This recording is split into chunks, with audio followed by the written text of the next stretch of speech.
eu queria que você pudesse fechar mesmo seus olhos nesse momento, levantar as suas mãos, pudéssemos juntos cantar mais uma vez esse refrão, lembrando do grande amor que Deus teve para conosco, ao ponto de enviar o seu Filho, sim, ao ponto de vencer a morte, ao ponto de largar a glória no céu por mim e por você. Oh, obrigado, Senhor, pelo seu amor, Senhor. Se eu não tenho a ti, não tenho nada, nada eu serei sem ti, Senhor. Só tua presença é o que me basta. Eu te levarei por onde eu for.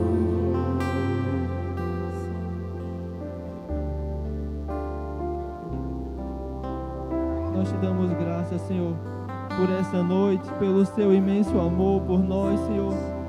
Nós te damos graças, Senhor, pelo seu perdão e misericórdia, Senhor. Sim, Pai, sendo o Senhor rico em misericórdia por conta do grande amor com que nos amou. O Senhor nos deu vida juntamente com Cristo. Oh, Senhor, nós estávamos perdidos, mortos por conta dos nossos delitos, dos nossos pecados, mas o Senhor nos alcançou. Sim, aquele que estava morto reviveu, que estava perdido foi encontrado. Obrigado, Senhor. Obrigado, Senhor. Nós consideramos e reconhecemos o seu amor por nós, Senhor. Sim, Pai, o seu imenso amor por nós, Senhor. Oh, Senhor, nós estávamos perdidos, Senhor. Perdidos, Senhor. Nessa noite nós queremos também, Senhor, te agradecer por o seu amor, Senhor. Sermos gratos ao Senhor, Pai. Aleluia. Eu queria lhe dar um minutinho para você fazer sua oração mesmo de gratidão ao Senhor, por Ele ter lhe alcançado, por Ele ter lhe resgatado, onde é que você estava, quem você era e o que o Senhor fez ou lhe levou a ser. Oh, obrigado, Senhor.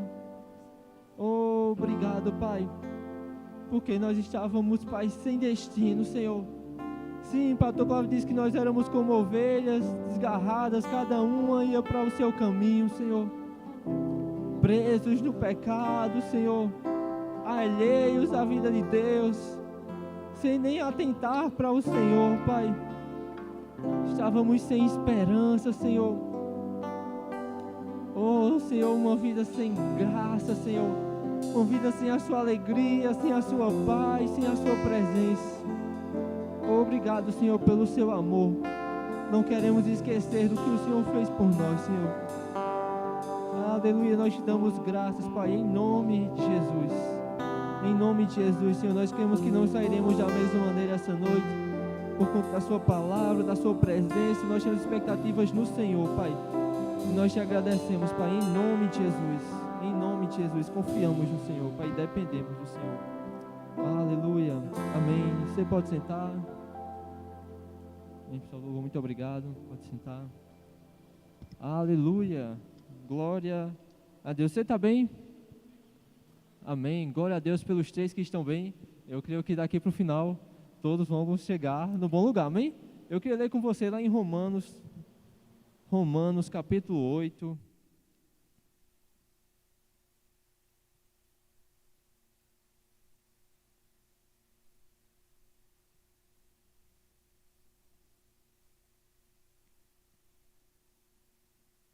Romanos 8, 31.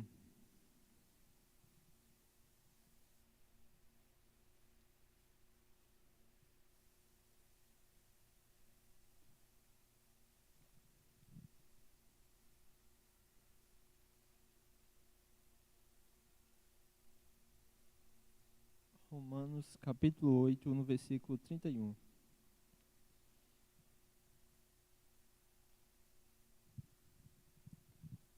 Diz assim: que podemos dizer diante de coisas tão maravilhosas?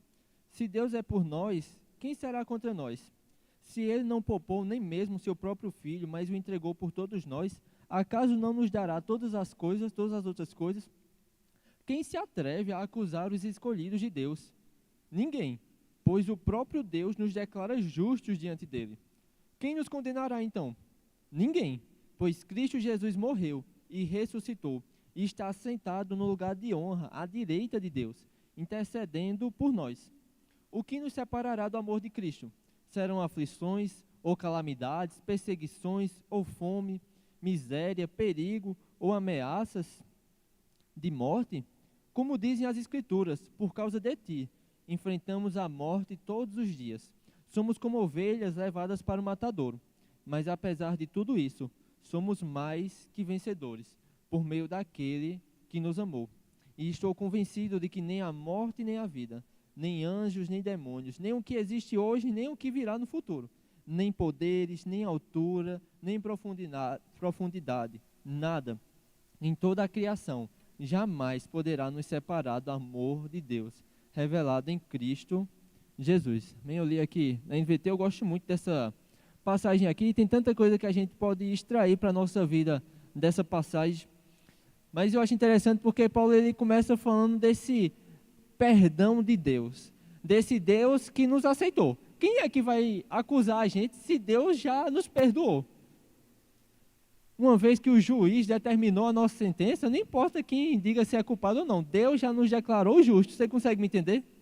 Mas eu quero me destacar, me deter rapidamente, no versículo 37, onde ele diz: mas apesar de tudo isso, somos mais que vencedores por meio daquele que nos amou.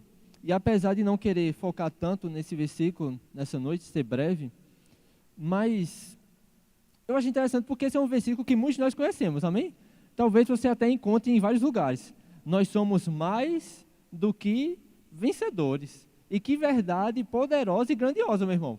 A gente é mais do que vencedor. Até ouvimos durante o acampamento carnaval lá na sede, né?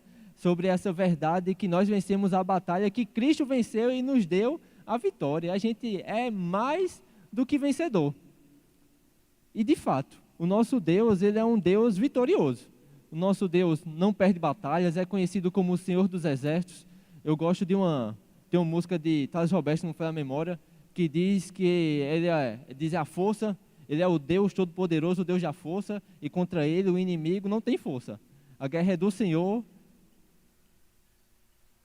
e a vitória é garantida na força. E aí vai, né? Ele canta muito melhor do que eu, amém? Mas eu gosto de uma parte que ele diz assim, esgotada a possibilidade de um dia a derrota conhecer. O nosso Deus não conhece derrota, meu irmão. Outra canção certa vez diz, naquela vitória na cruz, eu gosto que ele diz assim: Jesus crucificado e o inferno em festa se alegrou. Pensavam ter vencido e derrotado o meu Salvador, mas não eram os cravos que o prendiam na cruz. Foi o meu pecado que matou Jesus. E depois fala da vitória de Cristo. Mas o que eu quero destacar com você é que, de fato, essa é uma verdade sobre as nossas vidas.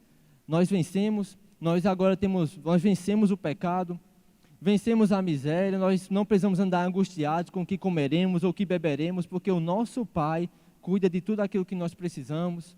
Nós vencemos a doença, Jesus levou sobre si todas as nossas dores e enfermidades. Nós temos nele a paz que excede todo entendimento. E sem querer me delongar muito aqui, é verdade que nós vencemos sobre muita coisa nessa vida. Mas o que Paulo está dizendo aqui vai além de tudo isso. Eu não vou querer nem focar tanto específico nesse texto, apesar de ser um texto que tem falado muito comigo há um tempo. Mas Paulo ele vem falando de uma vitória acima disso. Porque me entenda, viver coisas boas nessa terra está dentro do pacote, amém? Eu creio que assim como você, eu quero viver coisas boas aqui nessa terra, amém? Misericórdia, nós queremos viver uma vida desgraçada, está repreendido. Amém? Deus tem coisas boas para os seus filhos.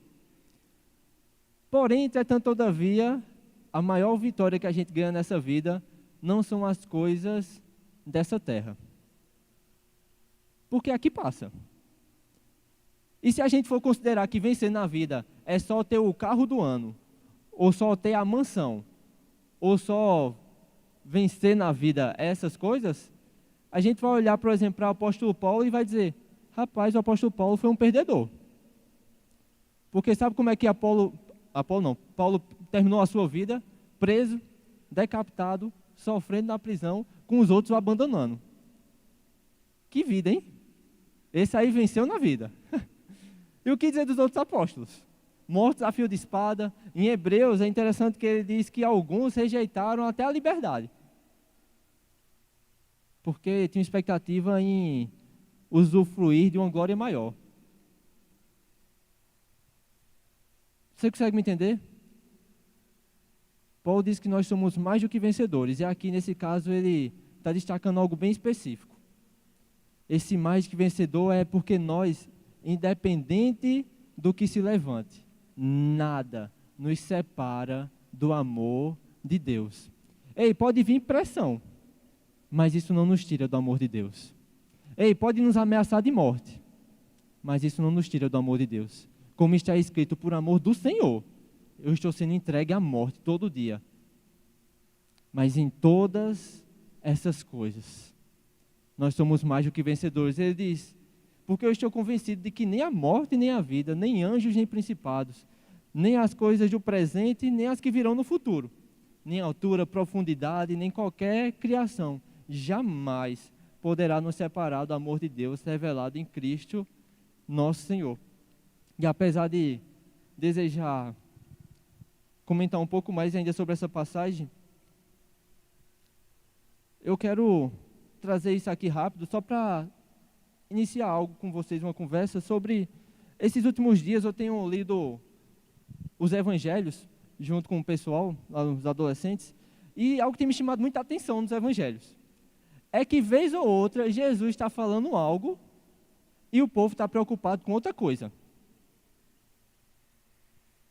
Jesus estava andando e escuta os burburinhos dos discípulos. Qual é a reclamação dos discípulos? Rapaz, eu sou melhor do que você. Não, quem de nós é o maior? Não, eu acho que eu sou o maior, porque eu aquilo. Não, eu sou o maior. Não, fulano deve ser o maior. E Jesus diz, por que vocês estão preocupados com isso? No reino de Deus não é como no mundo. No mundo, o maior é aquele que vai ser servido. No reino de Deus, o primeiro vai ser o último. E aquele que quiser ser o maior, vai se tornar o servo de todos. Em outro momento, Jesus, depois de ter multiplicado o pão e peixe, Jesus vira para os discípulos e diz assim, ei, tomem cuidado com o fermento dos fariseus. E a Bíblia diz que os discípulos viram um para o outro e diz, isso é porque a gente esqueceu o cesto de pão lá na praia. Quem foi que esqueceu o cesto de pão lá na praia? Foi tu? Ó, tá vendo? Era para ter trazido o pão. Esqueceu o pão, agora Jesus está dizendo para a gente tomar cuidado com o pão dos fariseus. E Jesus repreende, ei, eu não estou falando de pão não, eu acabei de multiplicar pão e peixe.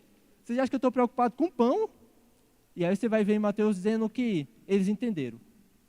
Que ele estava falando sobre a doutrina dos fariseus. Em outro momento, um chega para Jesus, Jesus, vai lá falar com meu irmão. E diz para ele repartir a minha parte da herança. E Jesus diz, o que é que eu tenho a ver com isso? Em outras palavras, ele diz, olha, teve um homem, aí Jesus contou uma parábola. Um homem ajuntou muito tesouro nessa terra, teve uma colheita sobrenatural, extraordinária, guardou tudo no celeiro e disse, descansa minha alma, porque agora você tem o que comer. Muito tempo, descansa. E aí a famosa frase, Jesus fala, né? Louco, essa noite te pedirão a tua alma. E para quem você tem guardado isso? O ponto é, às vezes a gente está andando muito preocupado com o que não merecia a nossa importância. Às vezes a gente está muito focado naquilo que já deveria ter passado. Naquilo que já deveria ser uma besteira. Jesus, você acha que eu estou preocupado com pão e peixe? Você acha que eu abençoar e suprir a sua vida ainda é um desafio muito grande? Meu irmão, Deus nos chama para um outro nível, onde Ele pode compartilhar de coisas maiores com a gente, onde a gente não está mais preso a coisas pequenas. Você consegue me entender? O convite de Deus não é só para a gente vencer nessa vida não, meu irmão. É para a gente permanecer, por exemplo, no caminho do Senhor. coisa triste é alguém que vive uma vida boa longe do Senhor. Porque o propósito da nossa vida não se restringe a essa terra, aos momentos dessa terra. Tem algo maior. Tem algo que é mais precioso. Tem algo que é mais digno da nossa atenção. Jesus chega na casa de Maria e Marta. Marta diz: Jesus, você não se importa? Maria aí, assentada aos seus pés? E Jesus diz: Marta, Marta, pouco, ou ao menos uma coisa é necessária. Maria escolheu a boa parte e essa não vai ser tirada. E talvez a gente esteja se preocupando com muita coisa, sendo que pouco é necessário. Pouco é o que realmente importa.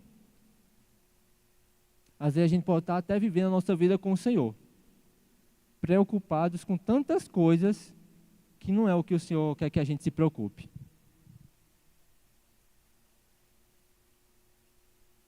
Você consegue me entender? Eu queria ler com você lá em Filipenses capítulo 2.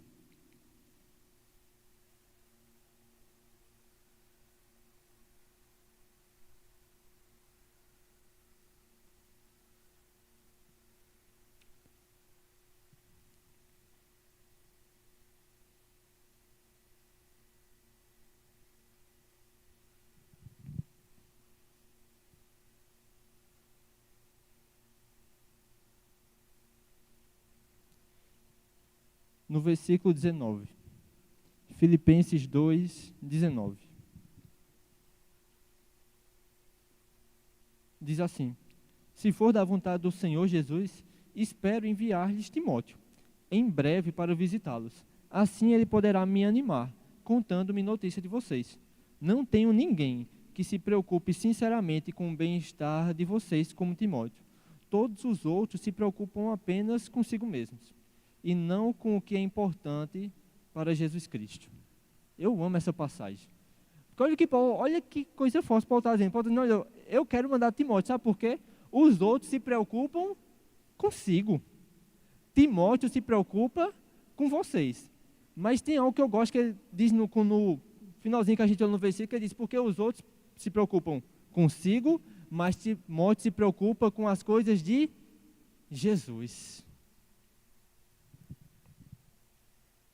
E dentre tantas coisas que a gente poderia destacar, que a gente pode estar atentando para a coisa errada, ou para aquilo que já deveria ter tirado a nossa atenção.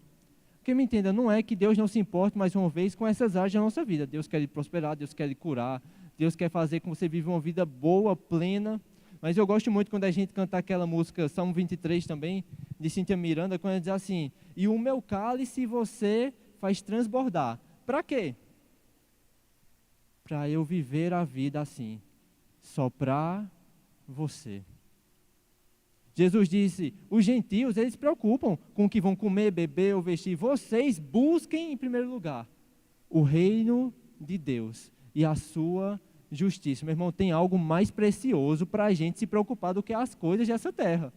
E eu não estou dizendo mais uma vez sobre você ser desleixado, ignorar, ou viver uma vida sem atentar para aquilo que é sua responsabilidade. Mas isso não pode tomar todo o nosso coração, porque isso vai passar. E se a gente só se preocupa em ajuntar aqui nessa terra, a gente é louco. A gente está fazendo um investimento sem futuro. Literalmente sem futuro. Porque aqui vai parar. Paulo diz: aquele que roubava, não roube mais. Antes trabalhe para ter com que viver bem, mas também acudir o necessitado. Você consegue entender a visão do reino? Não é sobre apenas eu, não é sobre apenas olhar para mim. Porque isso ainda é uma visão muito pequena. E o que eu quero caminhar para encerrar, para destacar nesse ponto, é que às vezes a gente está andando nessa vida preocupados com a coisa errada, às vezes se preocupando demais, além do que devia, com a gente mesmo. Eu amo quando Jesus diz assim, em Lucas capítulo 14, que foi a memória, diz: aquele que quiser me seguir, vai ter que me amar, mais do que pai ou mãe, mais do que filho ou filha, mais do que irmão ou irmã. Mas ele não para por aí, ele diz assim: mais do que a si mesmo. Porque talvez, em algum momento, deixar de amar mais a Cristo do que a pessoa que está do lado, seja mais confortável. Rapaz, eu vou frustrar a pessoa para agradar a Cristo. Mas e quando agradar a Cristo envolve desagradar a nós? Se a gente viver a nossa vida olhando demais para a gente, atentando demais para o nosso conforto, atentando demais para aquilo que diz respeito a nós mesmos, a gente pode cair no perigo de estar vivendo uma vida correndo atrás daquilo que não vale a pena. Jesus diz: quem quiser me seguir, tome a sua cruz e me siga. Aí ele diz: porque aquele que perder a sua vida por amor a mim, achará. Aquele que perde a sua vida por amor a Cristo, ele acha. Sabe, meu irmão, o que está no meu coração para que nós possamos avaliar mesmo na nossa vida essa noite é o quanto a gente está exageradamente atentando para nós mesmos. Preocupados demais com o nosso conforto. Há um tempo atrás, isso foi comigo, amém? Eu sei que você já deve estar tratado dessa área, mas eu estou dizendo comigo para você ver a sua área que você possa estar precisando melhorar, amém? Glória a Deus, aleluia. Mas, por exemplo, eu comecei a pensar sobre a questão, a gente tem todo mês aqui assistência social, amém? Da nossa igreja, a gente se reúne, recolhe alimentos e tal. E eu, confesso aqui um pecado aqui, publicamente, tiveram uns bons meses que eu me esqueci de trazer alguma coisa. Não trazia nada. Agora me entenda, não era falta de querer. Porque se alguém dissesse, rapaz, tu quer trazer? Com certeza. E não era uma fala mentirosa não, amém? Era um desejo sincero de trazer. Mas uma vida tão focada em mim, me faz parar de pensar que tem alguém que esteja precisando. Então não é nem que era falta de vontade, é que nem se passava na cabeça que alguém poderia estar precisando e seria interessante eu trazer 1 quilo de alimento para assistenciar um irmão. Talvez eu tenha sido o único aqui, mas já tiveram momentos na minha vida em que aquele momento do culto, né, que diz assim, vamos orar uns pelos outros. E quase num esforço mental, quase dizendo assim, eu não vou pensar e não vou atentar muito não, porque vai que Deus me dá uma palavra para me dar para alguém. Vou esperar aqui para ver se alguém vem falar logo comigo, porque aí eu não vou precisar sair da minha zona de conforto. Porque os nossos olhos ainda muito voltados para nós mesmos. E isso é um foco na coisa errada. Porque Jesus disse, do que adianta o homem ganhar o mundo e perder a sua alma. Um foco errado, um foco onde a gente olha só para a gente, onde só em ganhar nessa vida. Paulo fala em 1 Coríntios capítulo 14, eu desejo que muito mais do que orar em outras línguas, que vocês profetizem. Ali ele está falando sobre o culto, eu pregando para você, é melhor que eu profetize do que eu fique orando em línguas aqui, porque orando em línguas eu vou estar me edificando. Amém? A gente não vai se deter muito nessa passagem, mas eu acho interessante que Paulo diz, eu desejo que vocês profetizem. Para quê? Para que vocês abençoem o outro. Porque orando em línguas você vai estar abençoando a si. Mas às vezes a gente deseja mais crescer em outras línguas do que crescer em profetizar. Porque a gente quer mais receber do que a gente quer dar. Mas Jesus disse que melhor coisa é dar do que receber. Você consegue me entender, meu irmão? Às vezes estamos vivendo muito com foco na coisa errada. Achamos que ser mais que vencedor é só vencendo nas coisas dessa terra. E isso é muito pequeno. Não é que você não vence, meu irmão, mas é que isso é muito pequeno. É que Jesus tem uma conversa maior para mim e para você. Você consegue me entender? Não é que Deus não se importa com a sua vida, Deus se importa. Mas é que você agora já está tão convicto de que Deus cuida de você, que Ele agora lhe chama para um outro nível. Um nível em que você vai cuidar do seu irmão. Não é que Deus não fala mais com você, mas é que você já tem a convicção tão grande de que Deus fala com você, que você chega aqui esperando. Rapaz, sexta profética, Deus, eis-me aqui. Eis-me aqui para ser boca do Senhor para a vida do meu irmão. Porque tem alguém que pode estar precisando, Senhor. Ah, Senhor, alguém pode estar precisando de um encorajamento essa noite. Ei, Senhor, eis-me aqui. Ei, Senhor, alguém pode estar passando necessidade. Senhor, fala comigo. Mas enquanto a gente estiver muito preocupado com aquilo que passa, muito preocupado como os discípulos, preocupado em quem é o maior. Jesus, minha gente, tem algo mais importante para vocês estarem se preocupando. Eita, e os pães? Eu multipliquei pão e peixe, vocês acham que eu estou preocupado com isso? Aí chegam os fariseus e dizem, Jesus, os teus discípulos não lavam as mãos antes de comer. Jesus diz, hipócritas. Bem profetizou Isaías a seu respeito, vocês me honram com os lábios, mas o coração de vocês está distante. Vocês ficam ensinando doutrinas humanas, colocando isso acima do preceito de Deus, achando que isso é o mais importante. Isso é nada. E às vezes a gente pode encontrar nesse mesmo lugar, preocupado demais com aquilo que é humano. E essas são as grandes causas da nossa vida. A nossa batalha é contra carne e sangue, não é. Porque tem algo muito maior e mais importante para a gente trabalhar nessa vida, meu irmão. Tem vidas para serem alcançadas. Tem talvez um irmão tão próximo. Eu escutei isso esses dias, eu estava finalizando com isso. Uma pessoa uma vez disse, rapaz, eu não sei se você já passou por essa situação. Confesso que eu já passei também. Tem aquela pessoa que está aqui junto com a gente, vivendo caminhada com o Senhor. E aí, de repente, cadê fulano? Cadê cicrano, né, rapaz? Mas, rapaz, estava tão bem. E uma coisa é certa, é que essas coisas não é de repente, amém? Ninguém está queimando por Jesus no dia, acordou no outro dia, rapaz, vou viver no mundão. Não é assim. Mas eu escutei esses dias, eu já pensei a mesma coisa, e eu ouvi alguém comentando, que coisa triste é a gente dizer uma coisa dessa. Sei que a gente não tem como estar junto ou controle sobre todos, amém? Mas, às vezes, isso denuncia também a nossa falta de interesse pelo nosso irmão. O nosso irmão foi se esfriando e ninguém percebeu. Só percebeu quando de fato não estava mais no nosso meio. Porque o que é mais importante? Você consegue me entender? Esses dias é o que eu tenho trazido para mim, sabe? Voltar os meus olhos para o que de fato importa. E no momento de louvor, no culto, eu não estou preocupado com outras coisas, estou preocupado no Senhor, em adorar a Ele.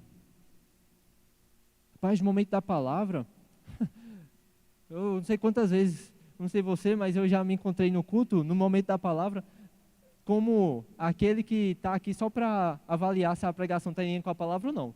No sentido, tipo assim, o meu amém é, rapaz, está correto. Amém, está correto. É tipo um checklist, está correto, recebam. Está correto, podem receber aí, povo. Tá? Amém, recebam. E não, amém. Eu tenho que atentar para isso na minha vida. Porque tão preocupado em só avaliar se as coisas estão bíblicas, que parei de avaliar se eu deveria mudar nas coisas. Olha que coisa, que absurdo. O foco na coisa errada. E aí Paulo vai dizer para Timóteo, ei, tem muitos aí que usam a lei só para fazer afirmações falsas. Só para gastar tempo com, como é que ele diz? Genealogias e fábulas que não produzem nada, a não ser discussões. Você consegue me entender? Eu quero incentivar eu e você essa noite a estarmos sempre avaliando nosso coração, para não estar perdendo o foco, porque essa vida aqui vai passar. E eu não quero estar como os discípulos que, enquanto Jesus querendo falar sobre coisas espirituais, preocupado. Eita, é o pão, né? Eita, quem é o maior? Eu acho que eu sou o maior, não é não? Não, tu é o maior.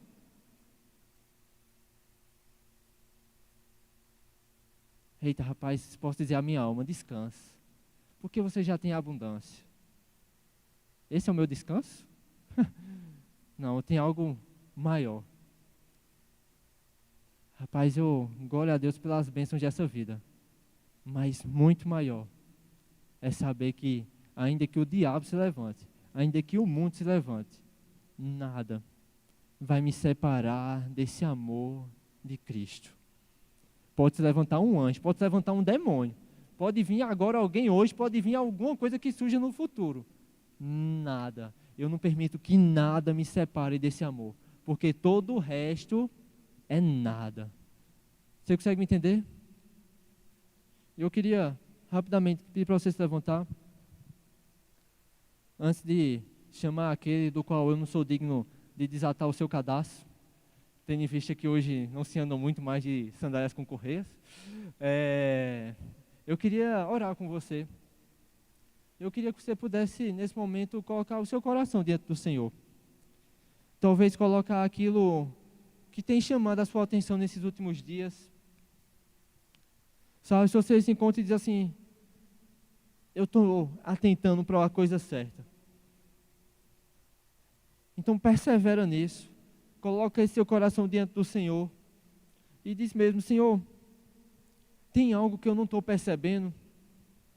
Senhor, tem alguma coisa que eu estou me preocupando tanto que não tem valia nenhuma.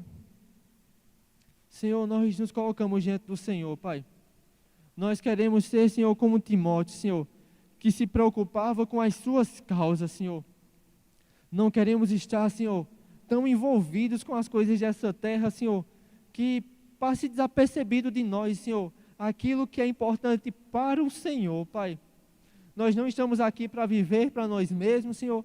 A nossa vida não é mais preciosa, Senhor, para nós, Senhor. Contanto, Senhor, que nós cumpramos aquilo que o Senhor tem para as nossas vidas, Pai. Eu oro mesmo, Senhor, para que as suas causas gritem no nosso coração, Senhor. Eu oro, Pai, para que aquilo que é valioso para o Senhor, Pai, se torne valioso para nós, Senhor.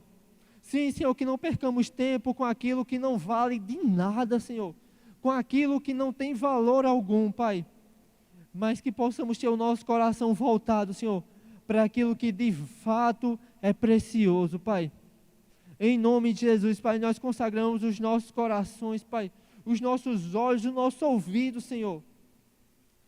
Mais preocupados do que receber, Senhor, nós estamos, Pai, dispostos a Te ouvir para dar, Senhor. Sim, Senhor, para sermos voz do Senhor, canal do Senhor, Pai, para levarmos ao mundo, Senhor, o Seu clamor, Senhor, de que os homens se reconciliem com o Senhor, Pai. Sim, Pai. Oh, Espírito Santo, Você tem liberdade para nos mostrar, Senhor, nos mostrar onde o nosso coração possa estar se corrompendo, Senhor. Para nos mostrar, Pai, onde o nosso coração, Pai, pode estar, Senhor, distraído, Senhor. Oh, Senhor, nós nos colocamos à Sua disposição, Senhor. Abrimos os nossos ouvidos para ouvir, Senhor. O nosso coração para receber da Sua instrução, Senhor. Para que possamos, Pai, nos importar com aquilo que de fato está no Seu coração, Senhor. E como os vimos, Pai, o que está no Seu coração é a causa do outro, muitas das vezes, Senhor. Queremos atentar para a causa dos nossos irmãos, Senhor, para a causa daqueles que ainda não são nossos irmãos, Senhor. Queremos ter o nosso coração, Pai, segundo o Seu coração, Pai. Em nome de Jesus, Pai. Em nome de Jesus. Aleluia.